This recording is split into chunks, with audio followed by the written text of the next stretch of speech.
Good morning. So we're going to be loading the long arm today. I have an Innova. It's whatever you have, you like. I have two different forms that I have on here to load with. So I have the red snappers on the back, and I have the sew tights on this side. I will tell you, in all honesty, I prefer the sew tight, or not the sew tights, but the red snappers. And the reason why is for my long arm, I have a metal here. So if I use the sew tights, it takes the quilt right off and it sticks to this, and then it's a hot mess. On this side, I don't have to worry about it. That's why I haven't taken it off on this side. Okay. So the first thing I'm going to do is I'm going to put my backing up like this. And this is how you can do it when you're your only person here. Okay. So I have my own little solution here, and this helps to take out some wrinkles and smooths everything out. The only thing I use in this, I make it myself. I just put a little bit of Downy, alcohol, and water. So it won't cause any problems for anything on the quilt, but it will smooth everything out, help take out wrinkles, and it smells good. So on this side I have the sew tights.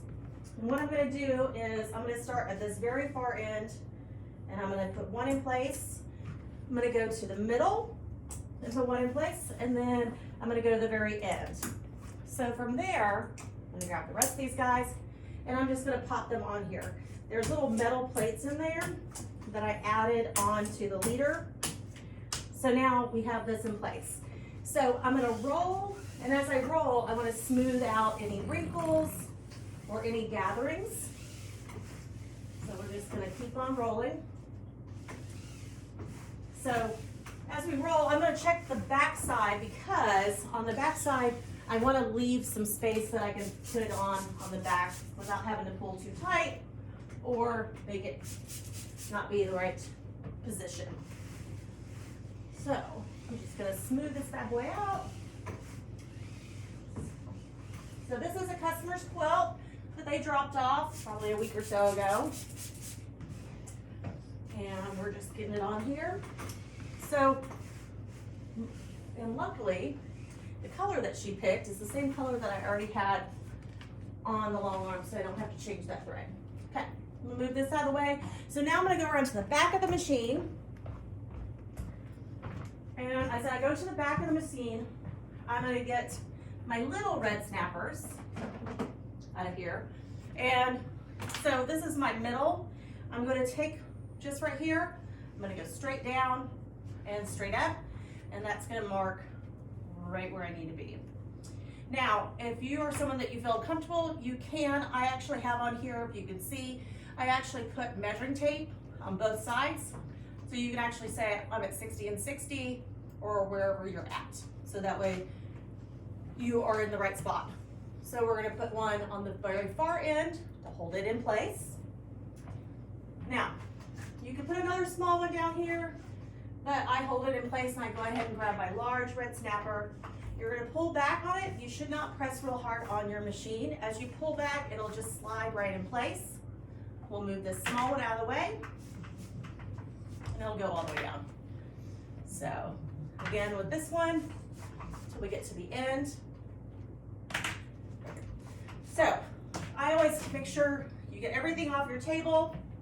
If you haven't already wiped it down, I wipe it down in between every one, because we will always lose a little bit of thread or lint or whatever it is, and you want your machine to be as clean as possible at all times.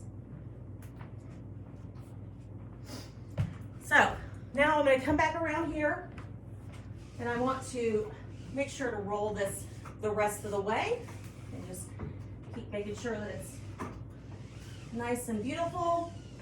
So now I'm going to lock this bottom one, and I'm going to bring this guy down to about right there. So my leader is still up here, and I'm going to pull that in. Okay, so this particular one was like 60 something by 80. I already cut my batting for it. So we're going to take our batting, and we're going to put this guy on here.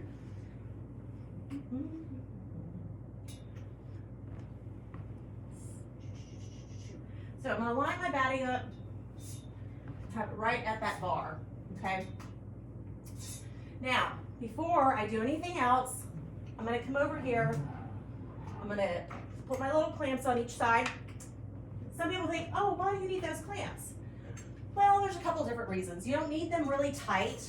You should still have a little bit of like a wave in your quilt. We're just holding that so it doesn't like fold under or catch, or you know, you ever seen like on the back of a quilt looks like the fabric folded? It's to prevent that, okay? And to keep the tension, or like the, what's the word, tension, pretty even. So what I'm gonna do is I'm gonna turn this onto its basting stitch. I'm gonna pull up my thread, and from that bar, I'm gonna have all the way to the bar, and I'm just going to put a basting stitch straight all the way across. Now, what this does for me is it gives me a perfectly straight line. I'm gonna set this down, and your batting's in place. I'm gonna grab the quilt and make sure we have the top of it. So I'm going to set this up here. Now we have that line that we just did with our basting stitch, and it's a perfectly straight line. So this allows us to make sure that we put our quilt on straight. I know we all think that we have great eyes, and we do, but it's always worth that extra couple of seconds to make sure that we have it on there straight, so when we're quilting, it doesn't go this way and you run out of room on one side. We want that nice, clean, straight line. So I'm going to pull it up just a smidge and go like this. And what that's gonna do is it's gonna maintain that straight line all the way across. So we're gonna baste all the way across. Now, when we're basting across, I'm gonna kind of hold to this opposite side. And the reason why is we baste across. If we don't, what it does is it pulls on our fabric, okay? And we don't want to do that because then it stretches it out, and it will be wonky from stretching it out, or we're going to wind up just stretching one side and it's going to be lopsided, okay? So what I'm doing is I'm just holding it on this other side to make sure it stays in place, and then I also stay on that line. So you're just going to take your time, okay? So now we're basted all the way across. Okay, I'm gonna bring this down. Okay, now, just like earlier, we had a little spray. You can always spray a little bit right on the top. We're not spraying a lot. And we're just gonna lightly brush our hands over. You're not gonna push or pull or anything like that. You're just lightly brushing your hands. Also, if there's little threads, make sure to get those out of the way. Okay, so I'm just gonna baste this all the way down. And I'm gonna go back up because I still have to set up my sew zone. But while I'm going across, I'm gonna go ahead and pull this down. So that way I know I have the right amount of space here to where I get the quilt completely quilted. And I also have that batting tacked down. So we're gonna do the same thing. We don't wanna push and pull on that fabric. The top and the bottom are equally as important. Okay? So now I'm going to come down this way,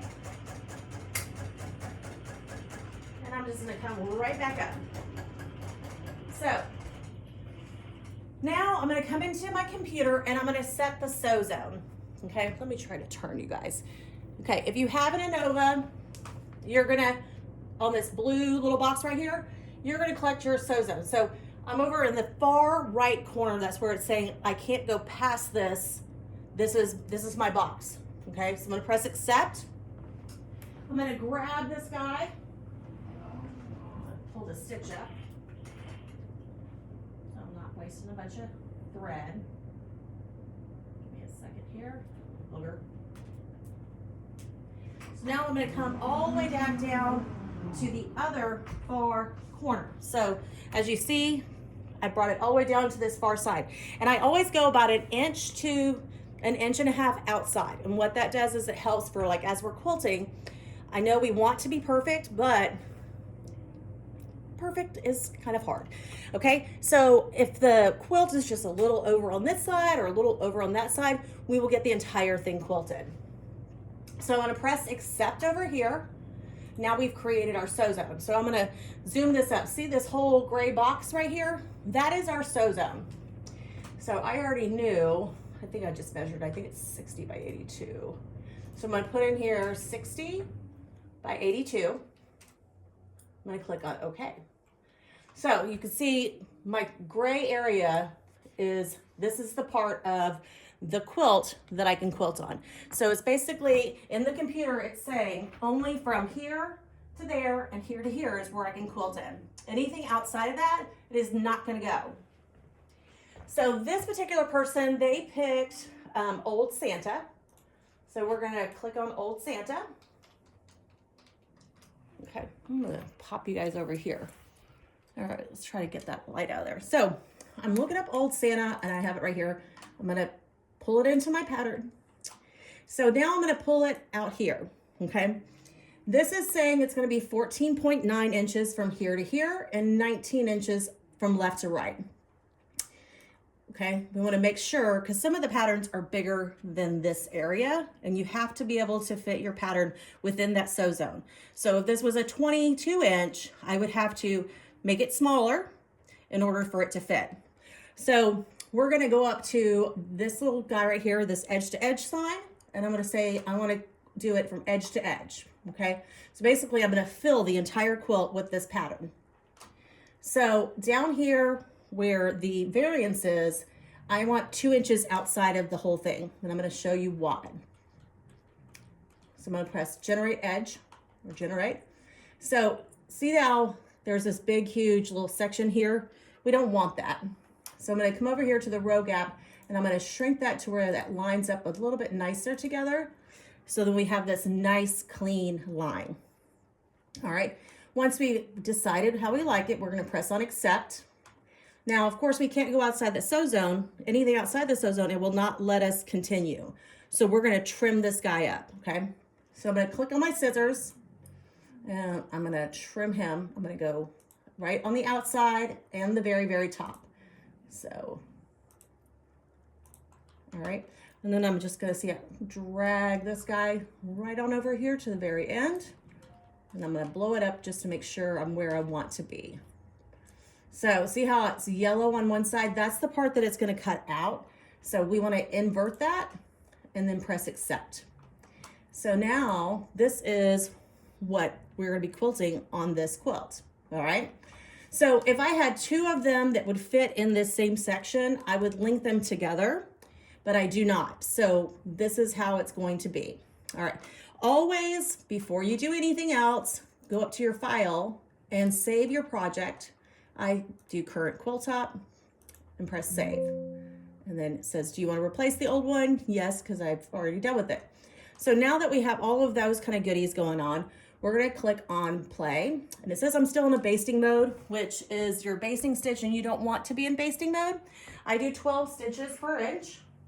You know, some people do anywhere from 10 to 12. 10 to 12 is the standard. Anything below 10, shame on you. Sorry, that's if you're charging someone. Shame on you if you're charging someone, you're under 10. Okay, so between 10 and 12 is the standard. So I'm gonna click on no on here because I had to reset it. I'm gonna click on play and it's going to say, we're building this sew zone. Over here, I'm gonna reset it. So the last one we did, it had 184,274 stitches. I have the ability to reset this so I can know how many stitches are in there, but also it keeps a time record of how long it took to go from left to right. I have some that could take 45 minutes. I've had some that have taken 2 hours. So it really depends on how detailed the stitching is, how many like corners, stops and goes, and how far across we're going. So it all just depends. So it's gonna show that this is the only thing that we're gonna stitch at this time because that's what fits in there. So we gotta go over to this other side. And hold on, before I do that, I grab the bottom of my batting and I take this guy up like this and I squeak this in, and that will keep our quilt and our batting off the floor, okay? And I do have Jasper here and he likes batting. He thinks that all batting should be his bed. So I always have to do this. All right, so now it's in the correct position. So we're gonna grab our top thread and we're gonna pick that thread up, okay? We're gonna scoop underneath So now we have both pieces here, and we're gonna tie this in place. Now when we tie it in place, make sure you move your fabric back and forth. Otherwise it's just going in one spot and it's not gonna tie. So once we have that, I'm gonna press on the little guy right here and I'm gonna tell it to continue and it's gonna start stitching. Now, always make sure to get rid of these extra threads. Get rid of the extra threads for several different reasons. For one, you don't want it getting caught up in the back of your machine because that will cause bad stitching on the back, tension issues, mechanical issues, all of those things. And then you're like, oh my gosh, what can I do? And then you wind up calling either me or somebody else and you're like, hey, I need you to come fix my machine. I will tell you, when you call someone to come to your house to fix your long arm, it's not a cheap day, okay? So that extra step to make sure that we get those threads and any lint, all of those things out of the way is really, really important, okay? So we have this guy now going. I'm gonna pop you off of here, so I'm gonna show you. Oh, got my finger caught in there. All right, let's see here. Let's see if I can turn this around. I don't think I can on video. So we have started our stitching, okay? The other thing is, on your long arm, you have the ability to go really fast. That is not a wise idea. You need to go at a relatively decent speed. Otherwise, you're gonna wind up breaking stitches, the thread's gonna break. It's just not good for your machine to go, go, go, go, go, go. So if it sounds like it's like running like an old motor, you're probably going too fast, you haven't oiled it, or you haven't cleaned it recently. So I appreciate you guys tuning in. We will talk about cleaning and servicing our machines probably next week. So thanks guys, have a great day.